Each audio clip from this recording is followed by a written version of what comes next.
গল্পের নাম বন্ধু। লেখক অচিন্ত কুমার সেনগুপ্ত। রহস্য গল্প।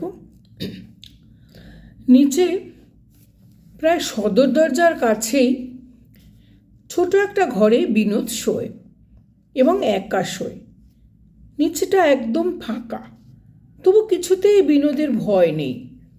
সেদিন তাদের পাশের বাড়ির ছাদে যে একটা জলজ্যান্ত খুন হলো, এত হইচই, এত কান্নাকাটি, এবং তারই ঘরের পাশের গলি দিয়ে যে সেই রক্তাক্ত মৃতদেহটা মোটরে করে হাসপাতালে নিয়ে গেল, এতেও বিনোদের ঘুম ভাঙেনি। মা তাকে জাগাতে এলে বলেছিল, পায়ের দিকে জানলাটা খুলে দাও মা, যা গরম আজ।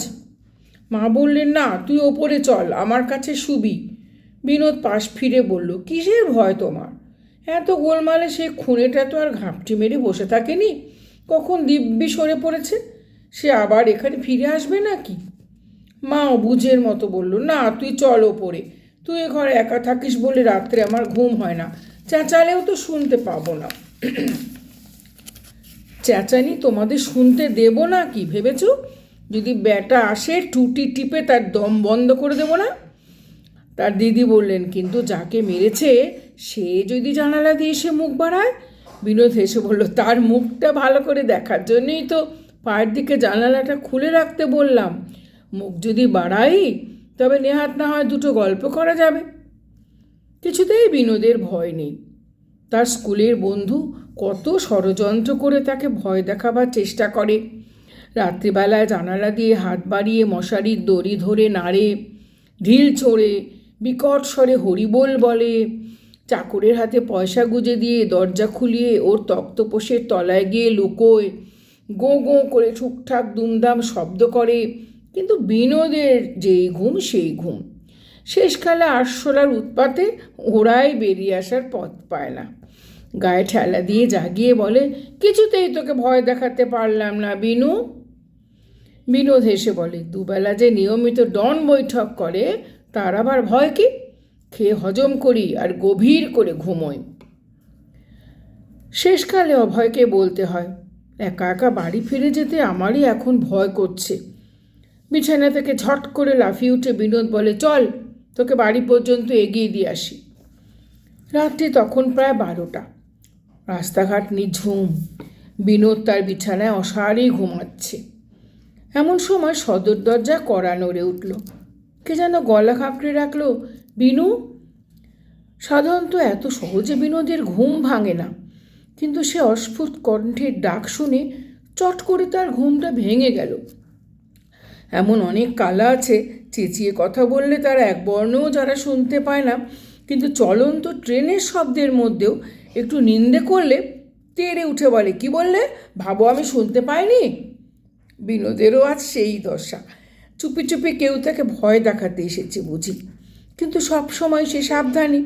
জোরে ডাকলে সে তেমনি ঘুমায় বটে, কিন্তু আস্তে ডাকলে জেগে উঠতে জানে। পাছে লোকটা সাড়া পেয়ে পালায়। বিনোদ তাই কোনো কথা না বলে হাতে একটা লকলকে বেত নিয়ে নিঃশব্দে দরজা খুলে দিল। সিঁড়ির ওপর দাঁড়িয়ে অভয় হাসছে। বিনোদ বলল, তুই এই সময়, এত রাত্রে, কি দরকার? অভয় ভিতরে ঢুকে বলল, 9:30টার শোতে বায়োস্কোপে গিয়েছিলাম, এই ফিরছি। বাড়ি যাসনি? অভয় চাপা গলায় বলল, বাড়ি আর ফিরবো না। কেন, কি হলো? বাবা মা মায় তাড়িয়ে দিয়েছেন। আরও রহস্য রোমাঞ্চের গল্প। বিনোদ বিস্মিত হয়ে বলল, তাড়িয়ে দিয়েছেন? কেন, কী অপরাধ? অপরাধ আবার কি? ও বাড়িতে আমার আর পোষাবে না। তারপর ঘরের চৌকাঠের দিকে পা বাড়িয়ে বলল, চল ভিতরে, বলছি। ঘরের এক কোণে ক্যানভাসের একটা ইজি চেয়ার, তার ওপরে বসে অভয় বলল, তোর এখানে আজ আমি শোবো, দিবি তো শুতে? বিনোদ আলো জ্বালল, বলল, স্বচ্ছন্দে। আলোতে বিনোদ দেখল অভয় অদ্ভুত সেজেছে। গায়ে গরদের পাঞ্জাবির ওপরে দামি শাল, পরনে সিল্কের ধুতি, পায়ে জরির জুতো, হাতের কবজিতে সোনার রিস্টওয়াচ বাঁধা, সারা গায়ে এসেন্সের গন্ধ ভুরভুর করছে, পরিপাটি করে টেরি বাঁকানো, ডান হাতের আঙ্গুলে হীরের একটা আংটি। বিনোদ বলল, এত সেজে গুজে বেরিয়েছিস? চেহারা দেখে তো ত্যায্য পুত্তুর হয়েছিস বলে মনে হয় না। অভয় হেসে বলল, সব মাস বাবা সঙ্গে দিয়ে দিলেন, বললেন এই নাও তোমার জিনিসপত্র, আর এমুখো হয়েও না বাছা, যেখানে খুশি বেরিয়ে যাও। সেই যে জাপানি বাক্সটায় রোজ 2 আনা 4 আনা করে জমাতাম বিনু, সেই বাক্স ভেঙে সব খুচরো সিকি আধুলি আমার পকেটে দিয়ে দিয়েছেন বাবা। বললেন যেখানকার খুশি টিকিট কেটে ভেগে পড়ো, তোমার ওই কালো মুখ আর দেখতে চায়নি। বিনোদ বিছানায় বসে অভয়ের মুখের দিকে এক দৃষ্টি অনেকক্ষণ চেয়ে রইল। পরে বলল, কিন্তু তুই করেছিস কি শুনি? বলছি। অভয় হাত বাড়িয়ে বলল, তোর ম্যাপের বইটা দে তো। কী করবি?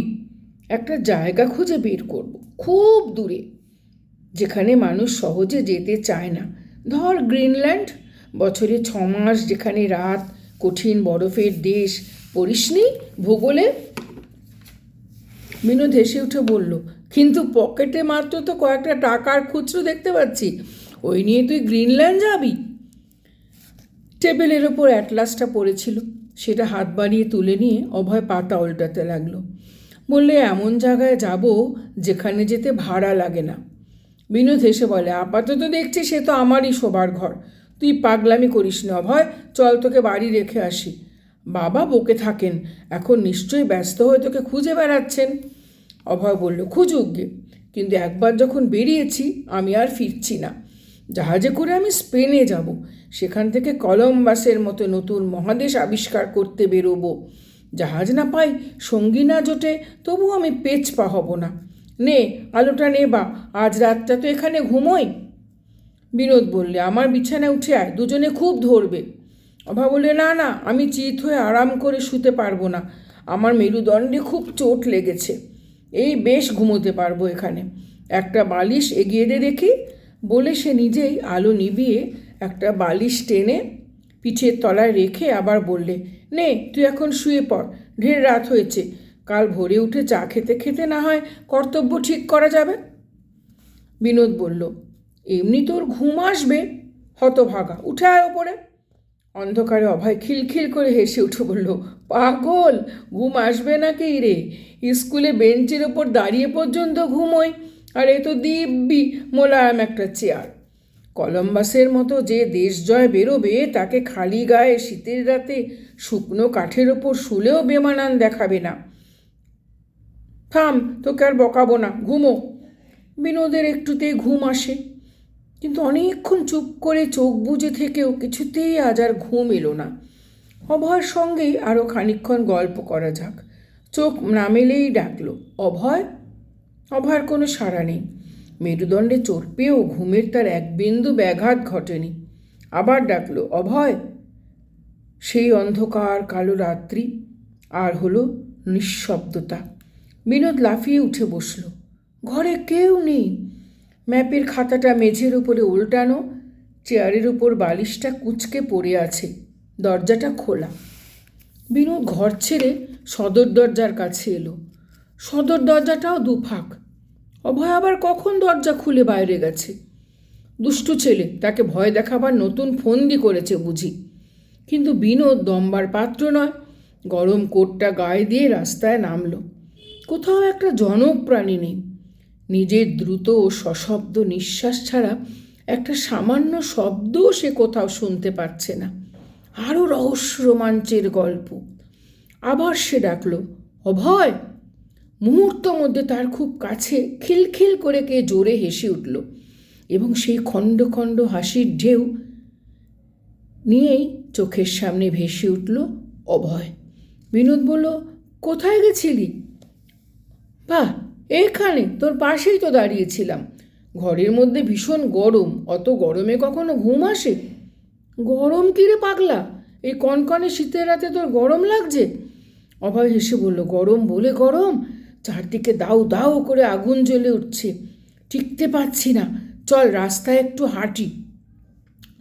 বিনোদ ভাবলে মন্দ নয়, বেড়াতে বেড়াতে গল্পের ফাঁকে অভয়কে তাদের বাড়ির দরজার কাছে নিয়ে গিয়ে পূর্ণবাবুকে ডেকে তারই হাতে তার ছেলেকে ধরিয়ে দেবে। বিনোদ বলল, চল, কিন্তু সদর দরজাটা যে খোলা থাকবে, দাঁড়া ভজুয়াকে বলে আসি বন্ধ করে দিতে। থাকবে, ডাকতে গেলেই আবার মা টের পাবে।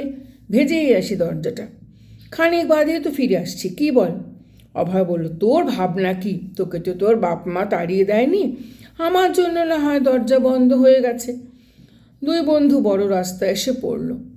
কারুর মুখে কোনো কথা নেই। বিনোদ ভয় পেয়ে বলল, এবার ফের? অভয় হেসে বলল, কোথায়, এই তো বেশ যাচ্ছি। খানিক দূরে কয়েকজন লোক এদিকে এগিয়ে আসছে দেখা গেল। একজনকে বিনোদের মনে হলো খানিকটা যেন পূর্ণবাবুর মতো দেখতে, মানে বিনোদের বাবার মতন, বিনোদের মানে বন্ধুর অভয়ের বাবার মতন পূর্ণবাবু। লোকজন নিয়ে ছেলের খোঁজে বেরিয়েছে নিশ্চয়। অভয়কে এবার স্বচ্ছন্দে ধরিয়ে যাওয়া যাবে। গায়ের জোরে বিনোদের সঙ্গে সে কখনোই এটিয়ে উঠতে পারবে না। লোকগুলো না বেঁকে সমানে তাদেরই দিকে এগিয়ে আসছে দেখে বিনোদ ভরসা পেল। অভয়কে বুঝতে না দিয়ে বলল, হ্যাঁ, আরও একটু বেড়াই, আয়। অভয় পকেট হাতড়ে কতগুলো পয়সা বার করে বলল, গুনে নে শিগগিরি, বাবা, মেজদা, নকাকা, রামখুড়ো সব এসে পড়লেন যে, দেরি নয়, শিগগিরি তুলে নে পয়সাগুলো আহাম্মক। বলে পয়সা ভরা হাত মেলে অভয় কাঁপতে লাগলো। এক্ষুনি সে যেন ঊর্ধ্বশ্বাসে ছুটে পালাবে। বিনোদ এরই জন্য আগে থেকে প্রস্তুত হচ্ছিল। গায়ের জোরে তার সঙ্গে তাদের স্কুলের ছাত্র দূরের কথা, মাস্টারমশাইরাই পেরে ওঠেন না।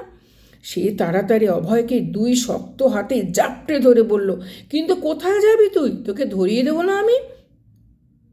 কিন্তু কোথায় অভয়? বিনোদ দুহাত দিয়ে নিজের বুকটা জোরে চেপে ধরে নিজের সঙ্গে অকারণ ধস্তাধস্তি করছে।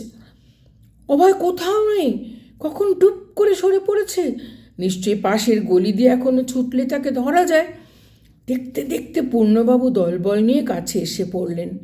বিনোদ তখন ফুটপাতে দাঁড়িয়ে ঠক ঠক করে কাঁপছে। পূর্ণবাবুকে দেখে তার বুকে বল এলো। সে এগিয়ে গিয়ে বলল, আপনারা অভয়কে খুঁজতে বেরিয়েছেন তো? পূর্ণবাবু তার দিকে ফ্যাল ফ্যাল করে তাকিয়ে রইলেন। বিনোদ বলল, সে এই গলি দিয়ে পালিয়েছে, আসুন আমার সঙ্গে, খুব জোরে ছুটলে এখনও তাকে ধরতে পারবেন। আমি তাকে জাপটে ধরেও রাখতে পারলুম না, খুব জুজুৎসুর প্যাচ শিখেছে। যা হোক, আপনারা কেউ ওদিক দিয়ে ঘুরে যান, আমি এই দিক দিয়ে যাচ্ছি। ওইখানে কোথাও লুকিয়ে আছে নিশ্চয়ই বেটা। পূর্ণবাবু হঠাৎ তাকে বুকে জড়িয়ে শিশুর মতো ভেউ ভেউ করে কেঁদে উঠে বললেন, কই আমার অভয়, ওই দেখো, বলে চারজনের কাঁধে উত্তোলিত একটা খাটিয়ার পানে ইঙ্গিত করলেন। বিনোদ কিছু বুঝতে পারল না। খাটিয়ার ওপরে লম্বালম্বি কি একটা জিনিস, আগাগোড়া ঢাকা। কে একজন বলল, আজ বিকেলে মোটর চাপা পড়ে অভয় যে মারা গেছে। বিনোদ সমস্ত গায়ে একটা ঝাঁকুনি দিয়ে বলল, মিথ্যে কথা, সে এতক্ষণ আমার সঙ্গে বসে গল্প করলো, দুজনে বেড়াতে বেরোলাম, কেন আমায় মিছে মিছে ভয় দেখাচ্ছেন?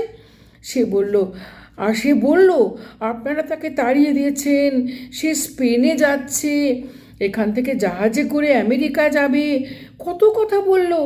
আমাকে পয়সা দিতে চাইলো, গরদের পাঞ্জাবির ওপরে মেরুনের শাল। আসুন না আমার সঙ্গে, এই গলিতে। তাকে বার করে না দিই তো কী বলেছি? পূর্ণবাবুরা এগোতে লাগলেন। বিনোদ হতভম্বীর মতো তেমনি দাঁড়িয়ে আছে। ব্যাপারটা সে স্পষ্ট করে এখনো বুঝতে পারছে না। সে ঘুমিয়ে স্বপ্ন দেখছে না কি? না তো, রসা রোড, রাস্তার ধারে এক পারে ইলেকট্রিক, অন্য পারে গ্যাস জ্বলছে, লাঠি হাতে ওই একটা কনস্টেবল, দূরে ওই পূর্ণবাবুদের দল চলেছে শ্মশানে। পূর্ণবাবু হেঁকে বললেন, তুমি এবার বাড়ি যাও বিনু। বিনোদ তবু নড়ে না, ভয় সে জমে গেছে। তার কেবলই মনে হচ্ছে পূর্ণবাবুরা কালীঘাটের দিকে ঘুরে গেলেই পাশের গলি থেকে অভয় বেরিয়ে আসবে। আবার বেরিয়ে আসবে ভাবতেই বিনোদ হঠাৎ আর্তস্বরে চেঁচিয়ে উঠল। কিন্তু আবার তেমনি সেই খিলখিল হাসি, একেবারে তার কাছে। কিন্তু অভয় কোথাও নেই। একটা ট্যাক্সি চলে যাচ্ছে মাত্র। ট্যাক্সিটা বিনোদ দাঁড় করালো। বাড়ি থেকে অনেক দূরে সে চলে এসেছিল, এখন পায়ে হেঁটে কিছুতেই সে যেতে পারবে না। পিছন থেকে অভয় এসে তার সঙ্গ নেবে, তার কাঁধে হাত রেখে গল্প করতে চাইবে। 7 আনা সে ধরেছিল, এখনও সে ধারে ছিল, এখনও সে ভোলেনি। ট্যাক্সি চেপে বিনোদ বলল, চালাও এলগিন রোড। কিন্তু কিছুদিন যেতেই মনে হলো ট্যাক্সিটার আগে আগে অভয়ও ছুটে চলেছে। কিছুতেই সে বিনোদকে ছেড়ে দেবে না। বিনোদ চেঁচে উঠল, খুব জোরে চালাও পাজি। শিখ ড্রাইভার গাড়ি খুব জোরে ছুটিয়েছে। অভয় ট্যাক্সির সঙ্গে সমানে চলতে পারছে না। হাত তুলে স্পষ্ট সে বলছে, আস্তে। কিন্তু ট্যাক্সি থামালো না, তার গায়ের ওপর হুড়মুড় করে পড়ল। বেচারা অভয় দলা পাকিয়ে চাকার তলায় চেপটে গেল। বিনোদ চোখ বন্ধ করে কর্কশ গলা চিৎকার করে উঠল, গেল গেল, বাঁধো, শিগগির বলছি। ড্রাইভার কিছু বুঝতে না পেরে গাড়ি থামিয়ে বলল, কেউ আ। বিনোদ ঝুঁকে পড়ে গাড়ির তলাটা দেখতে লাগলো, কিন্তু আশ্চর্য, কোথাও এক বিন্দু রক্ত নেই। অভয় তাড়াতাড়ি উঠে এসে খিলখিল করে হেসে গায়ের ধুলো ঝাড়তে ঝাড়তে বলল, ভয় নেই, আমার কিছু হয়নি, খালি এই মেরুদণ্ডটায় সামান্য একটু চোট লেগেছে। খুব হাওয়া খেতে বেরিয়েছিলি, যা হোক। আচ্ছা, গুড নাইট। আর তাকে দেখা গেল না। এখানেই শেষ, বলতে পারো ভূতের গল্প।